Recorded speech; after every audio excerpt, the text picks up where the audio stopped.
Daniel 5, do verso 10 ao 12.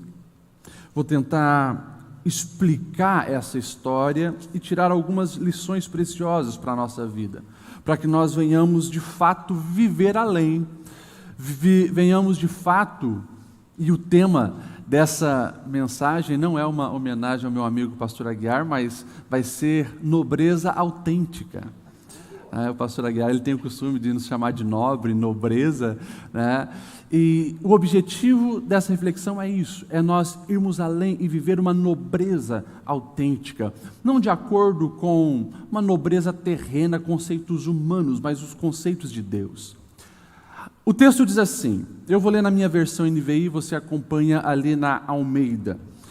Tendo a rainha ouvido os gritos do rei e dos seus nobres, entrou na sala do banquete e disse, ó rei, vive para sempre, não fiques assustado e nem tão pálido, pois existe um homem em teu reino que possui o espírito dos santos deuses.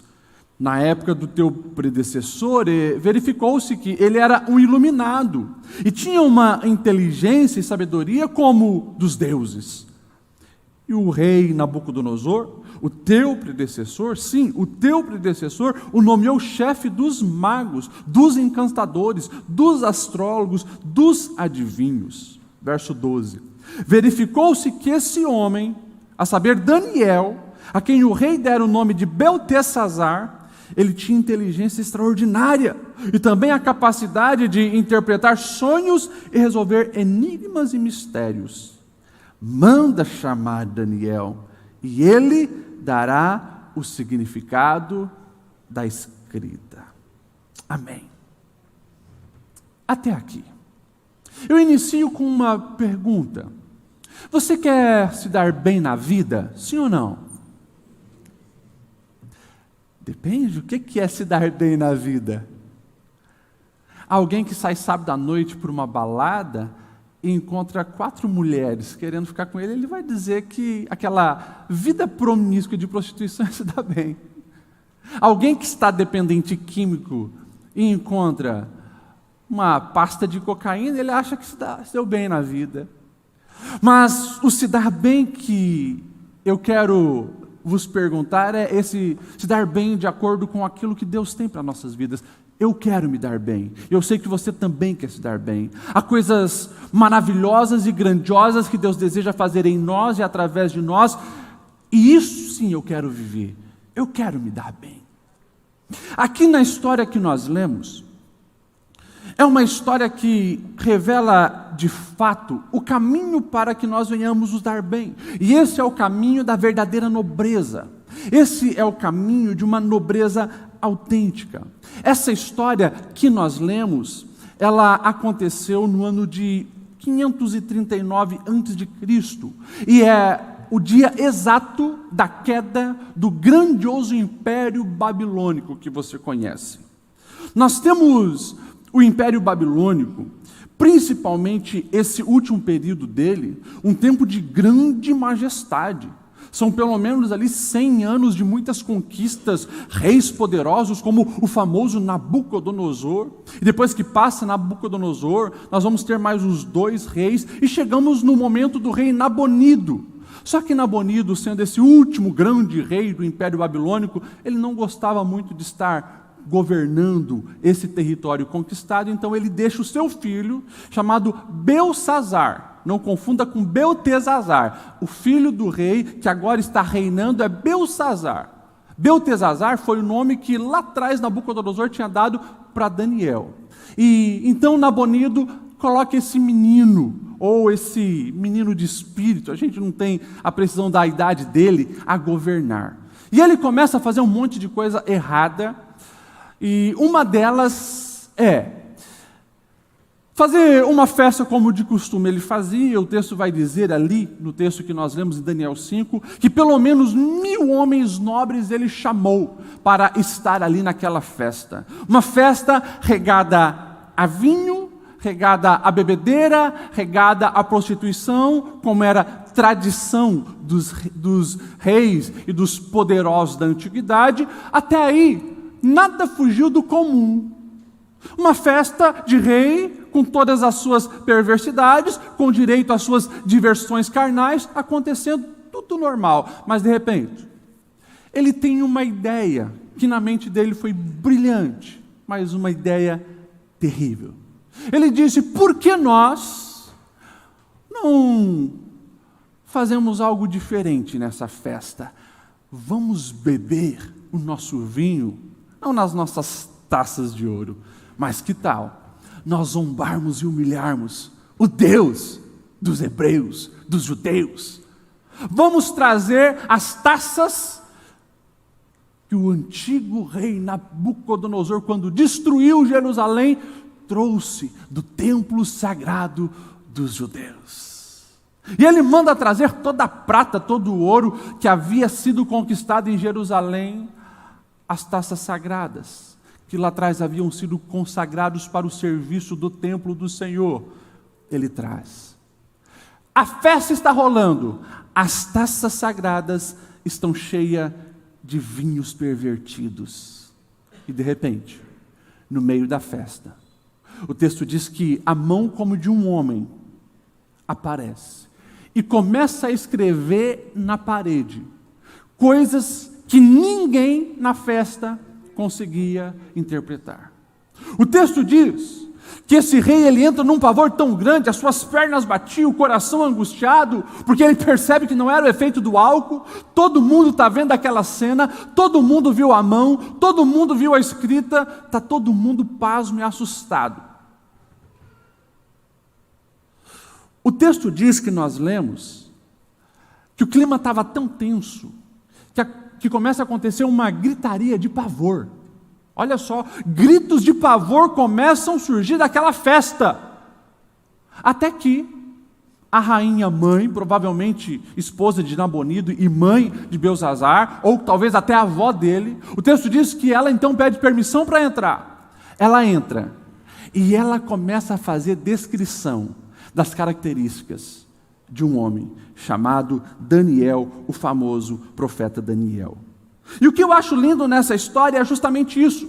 Nós temos dois personagens que para os babilônicos têm nome muito parecido: Belzazar e Beltesazar.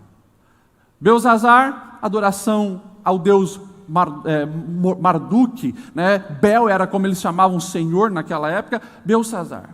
Beltesazar era o profeta Daniel, o nome babilônico dele era Beltesazar. Dois homens nós temos aqui, mas com comportamentos totalmente diferentes. E por isso eu falei que o tema dessa reflexão é nobreza autêntica, porque um se acha nobre, e até os homens o veem como nobre, mas Deus o despreza, é um miserável, pobre, nu, cego que não entende nada. Outro não tem, quem sabe, esse aplauso todo dos homens, mas ele tem o aplauso dos céus. Esse é verdadeiramente nobre.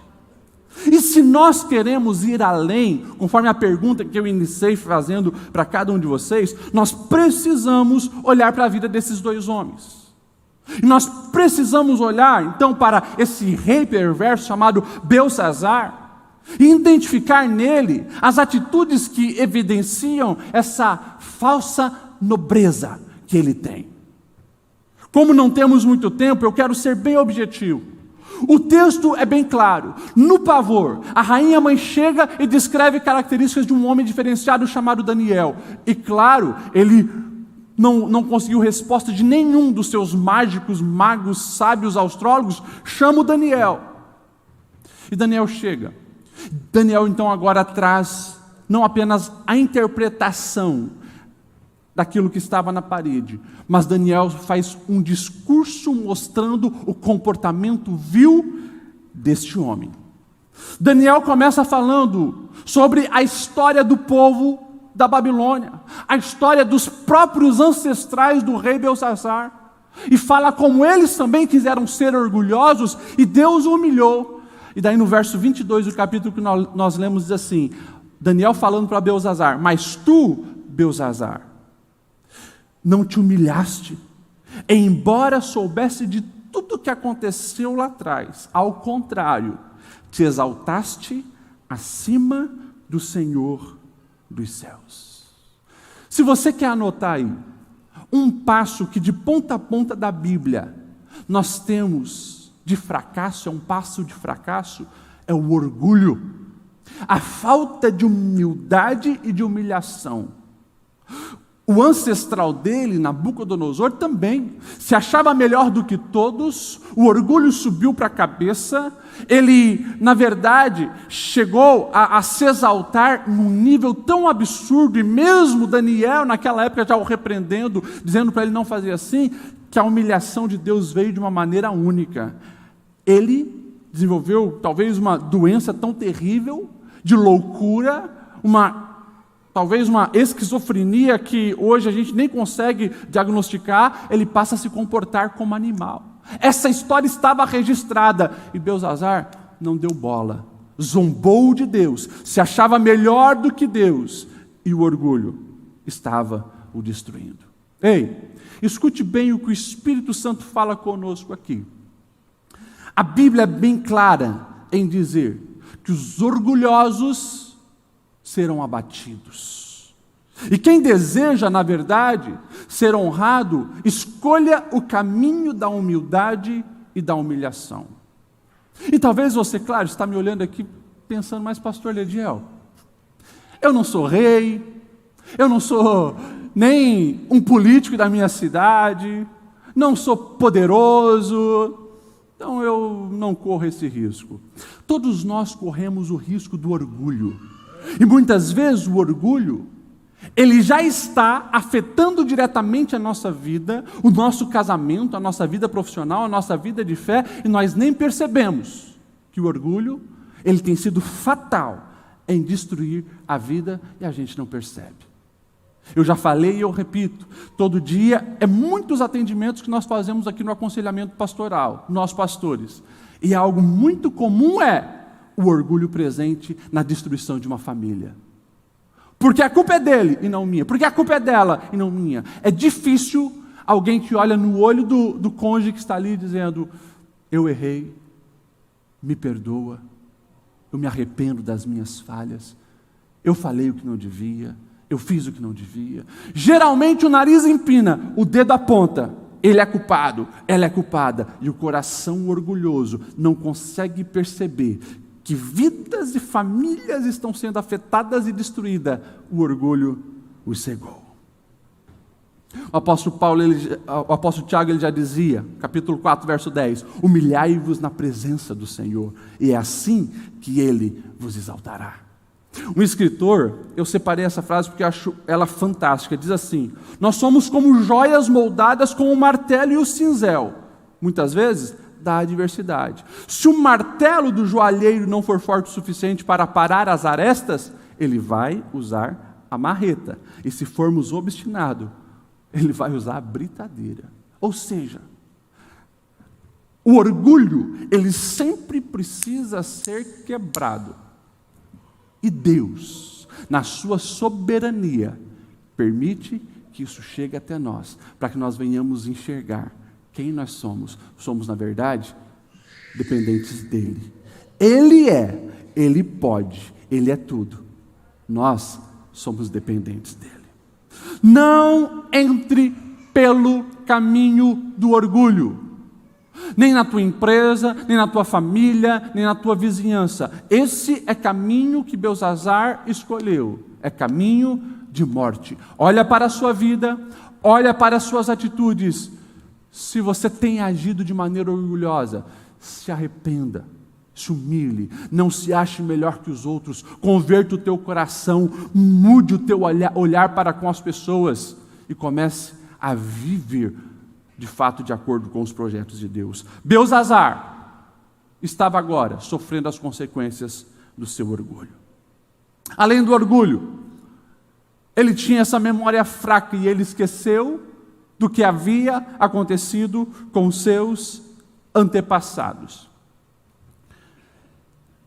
Geralmente uma coisa está associada à outra. A gente, quando permite que o orgulho domine o coração, nós achamos que somos o centro do mundo. E nós não conseguimos olhar para trás e ver que estamos onde estamos porque alguém pagou o preço. Essa geração de jovens adolescentes é muito comum. se acham muito bons, se acham mais inteligentes que os pais, se acham melhores que os pais. E muitas vezes estão tão cegos pelo orgulho que chegam até mesmo desprezar os pais que os sustentam, pagar a luz, pagar a água, dar comida, dar escola, dar roupa, dar tudo. Cegueira.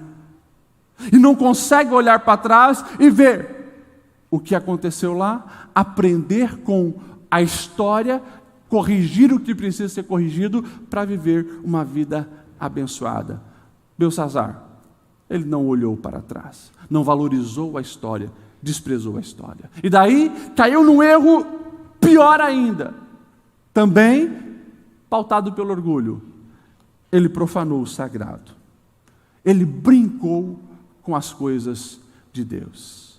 Zombou daquilo que, na verdade, deveria ser preservado como algo santo, não tocar no nome do Senhor, não vacilar com coisas espirituais, não entrar pelo caminho da desonra às coisas de Deus.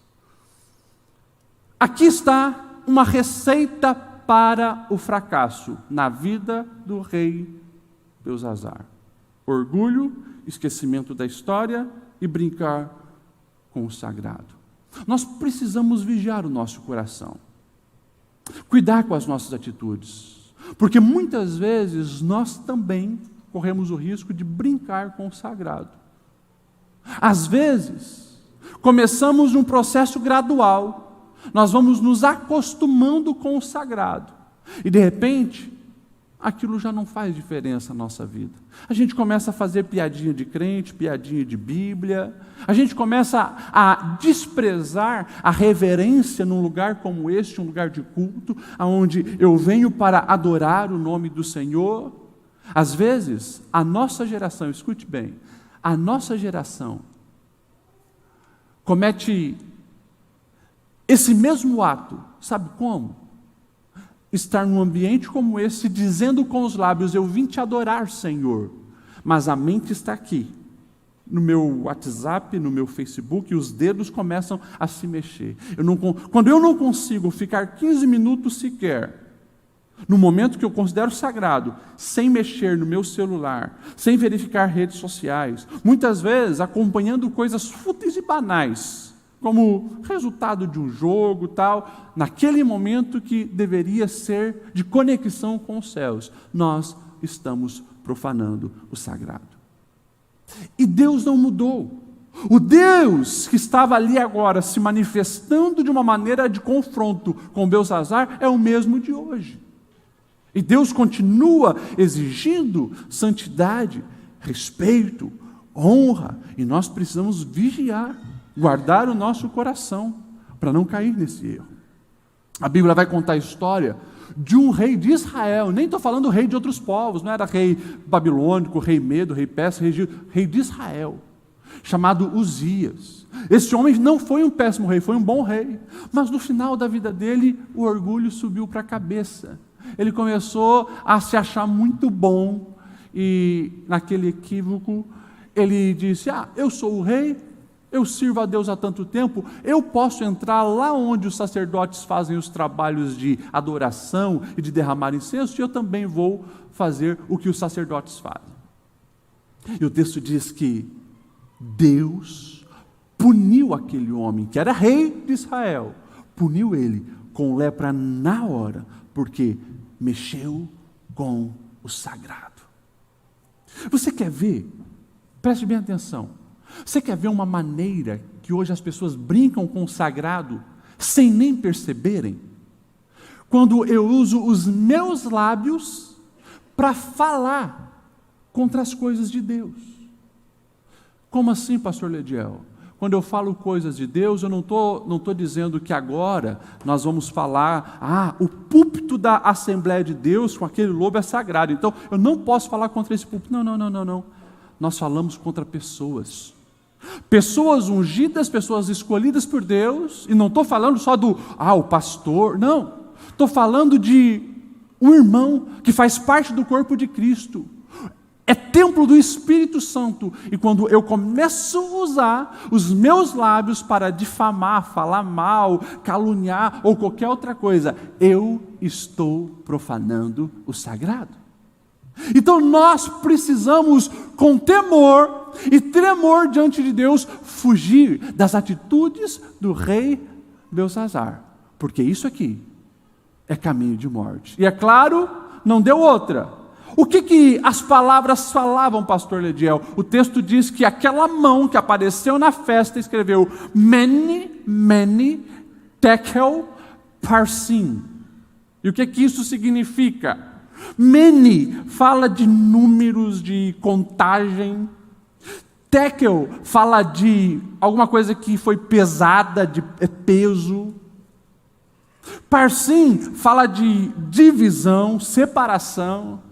É interessante que Daniel, ele não apenas compreende as palavras, mas ele, como profeta de Deus, ele já traz a interpretação. E ele diz para o rei: Mene, Deus contou os dias do teu reinado e determinou o fim. Tekel, pesado foste na balança e achado em falta. Parsim, teu reino foi dividido e entregue aos medos e aos persas. E se você pegar lá no verso 30, o último versículo desse capítulo 5, o texto diz assim: naquela mesma noite, Belzazar, rei dos babilônios, foi morto, e Dário, o Medo, apoderou-se do reino com a idade de 62 anos. Isso aqui é registro histórico, não é só bíblico. Vários rolos de escritas cuneiformes foram encontrados. E os historiadores e arqueólogos, eles dizem que naquela noite os medos entraram e eles já haviam estudado, eles sabiam da festa, eles desviaram o fluxo de um rio, a água que passava por debaixo daquele palácio baixou, eles conseguiram entrar e pegaram aqueles homens, todos praticamente embriagados, no meio da festa. Mataram o rei Belzazar, mataram muitos outros, mas algo interessante aconteceu. Quando a população ouviu falar que o Império Babilônico estava caindo e Belzazar estava morto e que agora o Império Medo-Persa estava surgindo, o povo começou a comemorar. E o povo interpretou como era uma ação divina, de tão perverso que era aquele rei orgulhoso chamado Belzazar. O fim dele foi terrível. Mas essas palavras precisam ressoar aos nossos corações. Escute isso. Por que, pastor Lediel? Porque independente de quem você seja, todos nós, do púlpito à porta, todos nós também estamos sendo observados por Deus. E mais uma vez isso precisa gerar temor no meu coração, porque Deus está contando os meus dias, Deus está me pesando na balança, e se eu for achado em falta, pode ter certeza, algum tipo de punição eu também terei. Você mesmo, faz uma aplicação para a tua vida. Eu preciso fazer para a minha. Eu preciso responder a pergunta, Lediel, como marido, você está do jeito certo? Ou será que o Senhor vai dizer também, Lediel, você está sendo achado em falta como marido, como pai, como pastor, como cidadão, como vizinho, como funcionário, como patrão, e aí? Gente, nós estamos falando de um Deus que governa todas as coisas, de um Deus que interferiu em impérios. Você acha mesmo que você vai passar desapercebido pelo juízo desse Deus onisciente, que sabe todas as coisas? Não. Deus está nos olhando. E o que me chama a atenção é que Paulo, ele já avisou a todos nós, dizendo aos Gálatas: ei, de Deus não se zomba. Tudo que o homem semear, é isso que ele vai colher. Sabe por que Paulo está dizendo isso?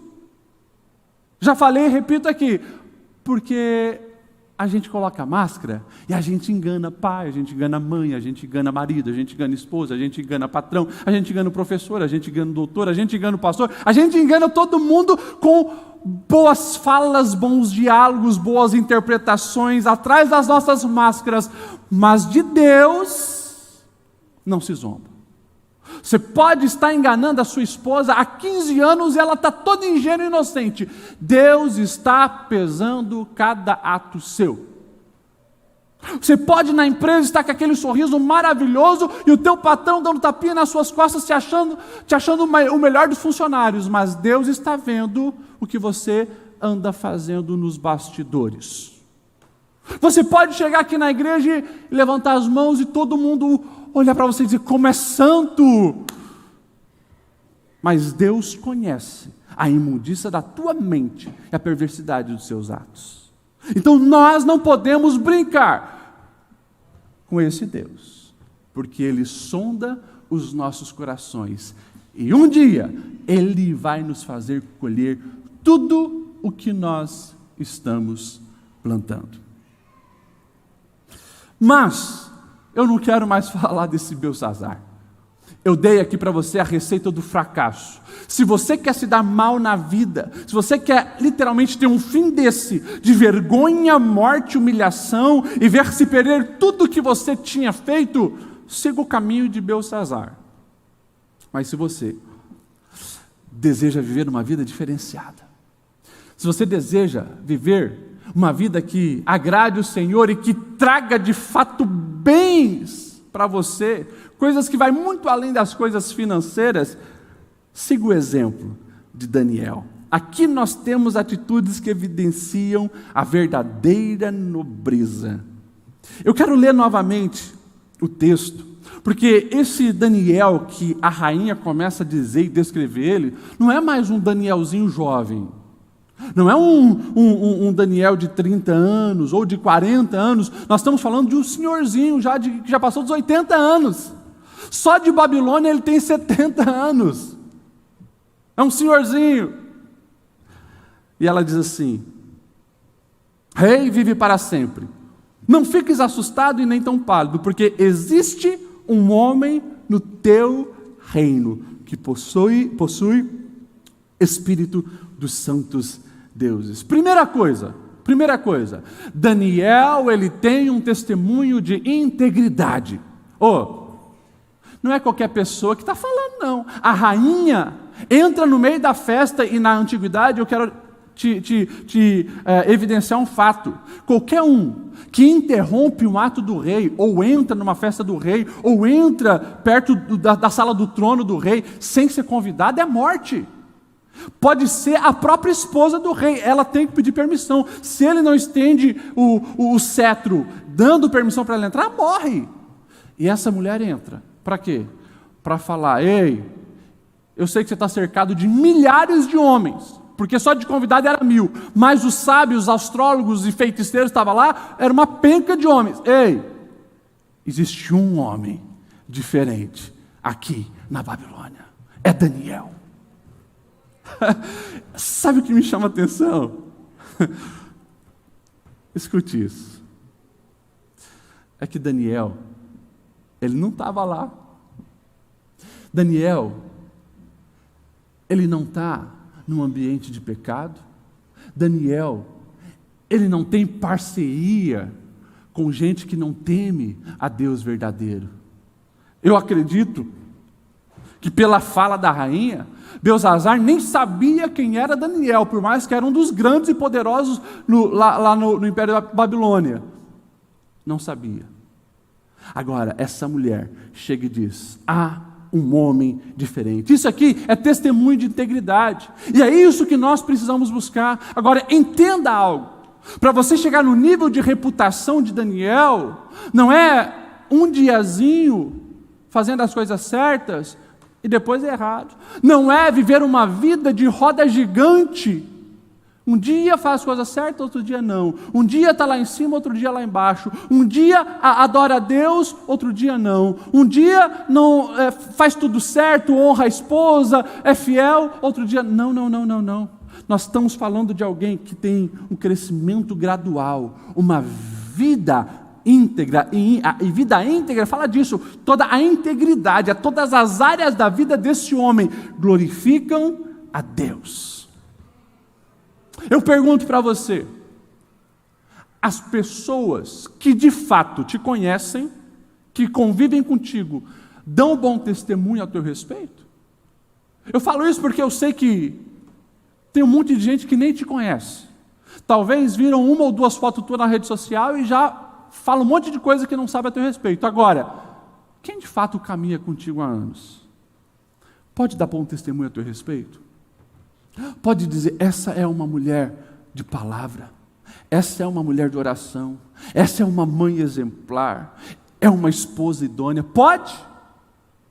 Quem de fato caminha contigo pode colocar a mão no fogo, como diz o ditado, por você? Deixa eu fazer mais uma outra pergunta. Quando surge uma situação complicada, que as pessoas não conseguem encontrar solução, o teu nome é lembrado como alguém que pode trazer resposta para aquele momento? Esse era Daniel, alguém de testemunho. E eu lembro mais uma vez você, testemunho não é um ato de mágica que aparece de uma hora para outra. Testemunho é uma vida, é todos os dias escolher fazer o certo, sem desanimar. É todos os dias vencer as tentações, as propostas malignas, sem desanimar. É todo dia para pagar o preço, para agradar a Deus, sem desanimar. Numa geração escassas de homens e mulheres que realmente são íntegros, que você possa ser achado nesta categoria e viver num quilate diferenciado na nossa geração.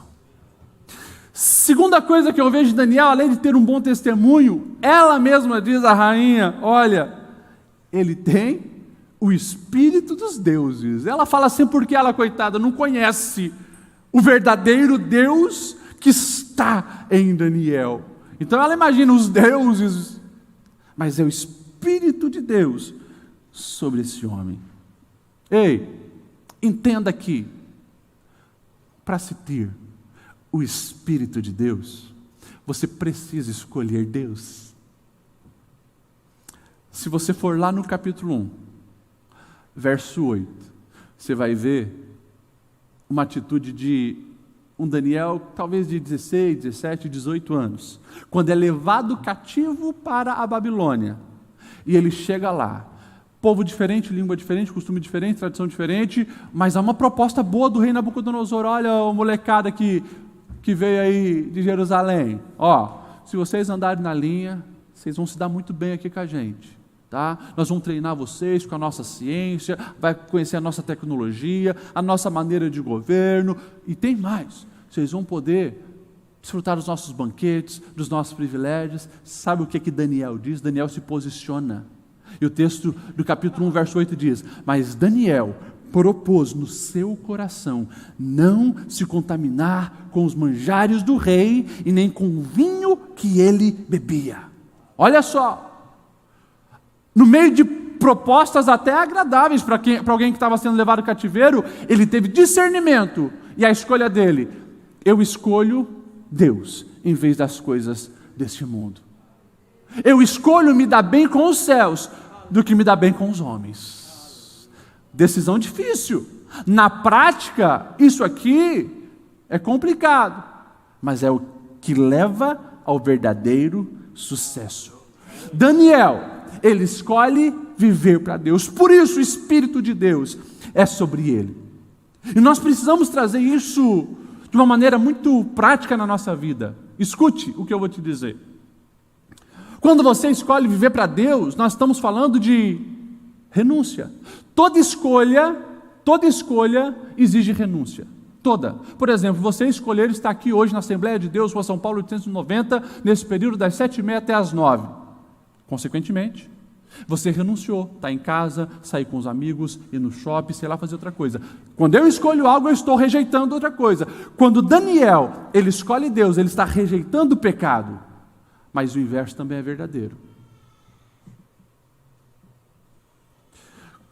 Quando eu escolho o pecado, quando eu escolho a promiscuidade, quando eu escolho o vício, quando eu escolho a mentira, quando eu escolho a amargura, quando eu escolho a falta de perdão, quando eu escolho o ódio, quando eu escolho a pornografia, quando eu escolho a imoralidade, eu estou virando as costas para Deus. Na prática é assim que funciona. Daniel é um homem cheio do Espírito Santo, porque ele renunciou ao pecado e escolheu a presença de Deus. Interessante é que quando esse menino Daniel chega na Babilônia, sabe qual a primeira coisa que acontece? Nós precisamos tirar o coração dessa galera aí, desses meninos, esse Deus dele. Começa como? Na identidade. Começa trocando o nome. Daniel significa Deus é meu juiz. Vamos colocar Beltesazar. Bel, o Senhor Marduk, protege a vida. Só que os babilônios trocaram o nome e chamaram ele com o nome que ele não queria, mas não trocaram o coração. O coração era de servo do Deus vivo, Daniel. E se você pegar o capítulo 1, capítulo 2, e se você for até na história no capítulo 6, porque depois começam as profecias, até o capítulo 6, você vai ver uma prática na vida de Daniel. Ele tem o Espírito de Deus porque ele tem um relacionamento com Deus. E você vai ver desde o jovem Daniel até o velho Daniel, a prática da oração. Tanto que no capítulo posterior ao 5, capítulo 6, ele vai ser jogado na cova dos leões, por quê? Porque quando daí entra o Império Medo-Persa, há um decreto lá que não podia fazer oração a outros deuses, e ele diz, não, eu vou continuar fazendo as 3 orações que eu faço todos os dias. E ele fazia essa oração, e por isso ele foi jogado na cova dos leões. Ou seja, ele escolheu durante toda a sua vida construir uma vida de oração, uma vida de relacionamento com Deus. Ei, você quer de fato se dar bem na vida? Você quer de fato ter sucesso? Você quer de fato ir além? Receber o aplauso do céu? Não negligencie a oração. Valorize a presença de Deus. Ame a presença de Deus. Converse com esse Deus. Nós temos acesso a esse Deus. O que esse Deus exige de nós para nós orarmos, pastor Lediel? Uma coisa só: coração autêntico. O problema é, nós fingimos que oramos. Nós muitas vezes dobramos o joelho ou fechamos os olhos, mas a nossa mente não está conectada nos céus. E muitas vezes nós precisamos ficar algum tempo ali até conseguir orar verdadeiramente. Orações verdadeiras, estas sim geram o relacionamento com Deus. Eu preciso encerrar em 4 minutos. Escute. Além de dar bom testemunho, além de ter o Espírito de Deus sobre a sua vida, Daniel, ele era eficiente no que ele fazia. Eu amo o verso 12, quando essa mulher diz, manda chamar Daniel, porque ele vai dar o significado a essa escrita. Ou seja, chama Daniel, Deus é com ele e ele vai dar a solução. Ou seja, Daniel é a resposta para as crises. Daniel é resposta para as mazelas. Daniel é a resposta para o caos que ninguém consegue resolver. Por quê? Porque ele está conectado com os céus. O que nós precisamos entender? Porque isso aqui também fala de algo maravilhoso, é quando você tem bem claro os propósitos de Deus para a sua vida. Daniel tinha isso. Ele sabia que ele estava na Babilônia para ser um representante de Deus. E o texto que nós lemos evidencia, porque daí o próprio Beltesazar, quando fica sabendo que Daniel vai vir, ele diz, olha, eu vou te dar um monte de coisa, cara. Você vai ser poderoso, você vai ser o terceiro mais poderoso aqui, vou te dar riqueza, vou te dar bem. A resposta de Daniel é assim no verso 17: Rei Belzazar, pode guardar os teus presentes para ti mesmo, e pode dar recompensa para um outro. No entanto, eu vou interpretar para o rei o que isso significa. Ou seja, ele sabia que o propósito dele não era lá ficar rico, receber tudo aquilo que o rei estava oferecendo. Tanto que a definição do propósito faz ele superar a ganância. Ele sabe por que ele está lá. Propósitos bem claros. Ele é constante nessa busca dos propósitos. E daí nós precisamos entender. Isso nos faz gerar, de fato, resposta para aquilo que o mundo precisa ver e ouvir e saber. Ou seja, eu preciso ter bem claro que o meu propósito naquela família onde eu estou, por mais que a situação não está agradável, é ser um representante de Deus, é agir como Cristo Jesus, não é jogar gasolina na fogueira, mas é apagar as chamas do ódio, é apagar as chamas das discussões, da falta de harmonia. É isso que nós precisamos fazer, seja numa empresa, seja numa igreja, seja numa vizinhança, seja onde for, se coloque como respostas e tem esses propósitos bem definidos. E Daniel, ele conseguia enxergar a vida de maneira ampla. Ele não estava apenas ali, como aqueles homens, beber vinho, fazer festa, tirar sarro dos judeus. Não.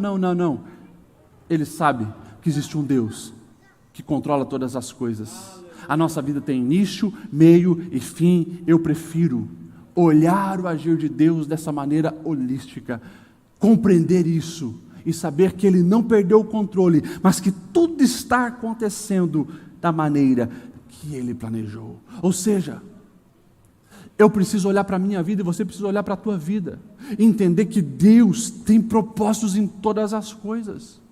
Da onde eu vim, para onde eu vou, eu preciso dizer: Senhor, cumpra em mim o teu querer e faça em mim a tua vontade, porque o que tu fazes é bom, perfeito, agradável. Faça isso, Senhor, na minha vida. Agora, quando nós não entendemos os propósitos de Deus, que é fruto, claro, de um distanciamento do coração de Deus, nós ficamos presos nas nossas próprias perspectivas. Ou seja, as pessoas vivem numa confusão. O discurso é: eu acho que eu preciso ficar rico, eu acho que o objetivo da minha vida é aquele doutorado, o propósito da minha... E fica preso em coisas fúteis, que não tem na verdade valor eterno. Quando eu estou conectado com Deus, eu sei do propósito de Deus na minha vida, eu sei aonde eu preciso e devo colocar as minhas perspectivas. Quando nós não entendemos o plano de Deus, nos tornamos pessoas amargas, que enchem o coração de sentimentos negativos. Quando nós não entendemos os projetos de Deus para a nossa vida e os propósitos de Deus para a nossa vida, nós cedemos a qualquer tentação, porque tanto fez quanto tanto faz. Quando não entendemos o propósito de Deus para a nossa vida, nós não resistimos às oposições, as murmurações, qualquer palavra contrária me derruba, qualquer xingamento e ofensa me deixa para baixo. Por quê? Porque não entendeu os propósitos de Deus. Então nós precisamos urgentemente escolher sermos nobres, de acordo com o Senhor, seguindo o exemplo da vida de Daniel. Eu finalizo com o Salmo 92, que fala exatamente o que Daniel viveu. Os justos florescerão como a palmeira, crescerão como o cedro do Líbano, plantados na casa do Senhor, florescerão nos átrios do nosso Deus, mesmo na velhice darão fruto e permanecerão viçosos e verdejantes, para proclamar que o Senhor é justo, é a rocha e nele está a justiça. Eu finalizo dizendo para você que você não precisa negociar os princípios eternos para se dar bem nessa vida, para prevalecer. Não, você não precisa disso. Daniel, ele fez a diferença porque ele foi diferente. Daniel esteve no Império Babilônico, Daniel esteve no Império Medo, esteve no Império Persa, sempre ocupando os cargos mais poderosos. Sabe por quê? Porque ele sabia que acima dos reis poderosos e grandões havia um Deus, que é Deus dos deuses. Um Deus que tem o controle de todas as coisas. Um Deus que coordena os reis do jeito que Ele quer. E se isso é verdade na vida de Daniel, no tempo de Daniel, você acha que esse Deus mudou? Portanto, escute a palavra de Deus hoje. Não abra mão daquilo que Deus tem para a sua vida. Entenda que os propósitos de Deus para você são coisas de valor eterno. Não se deslumbre com distrações fúteis. Não brinque com o sagrado. Não permita que o orgulho domine a sua alma. Não despreze o valor das outras pessoas e a história daqueles que construíram algo que você desfruta hoje. Mas seja como Daniel, em sincronia com o céu sempre. Assim, você viverá uma vida plena, abundante, vencendo as dificuldades e glorificando o nome do Senhor.